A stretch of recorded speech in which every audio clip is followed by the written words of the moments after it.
حضور پاک صلی اللہ علیہ وسلم نے ارشاد فرمایا کہ اللہ رب العزت ہر جمعہ کے دن 6 لاکھ مسلمانوں کو جہنم سے آزاد کرتا ہے، اور فرمایا کہ جو شخص جمعہ کے دن اور جمعہ کی رات کو فوت ہوا، اللہ تعالیٰ اس کے لیے 100 شہیدوں کا ثواب لکھتا ہے اور اسے قبر کے فتنہ سے بچا لیتا ہے۔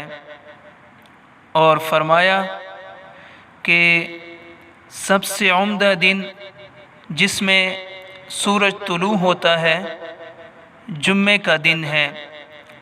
اسی دن آدم علیہ السلام کی پیدائش ہوئی، اسی دن وہ جنت میں داخل کیے گئے، اسی دن وہ جنت سے زمین کی طرف اتارے گئے، اسی دن ان کی توبہ قبول ہوئی، اسی دن ان کا وصال ہوا، اسی دن قیامت قائم ہوگی، اور وہ اللہ رب العزت کے نزدیک یوم مزید ہے۔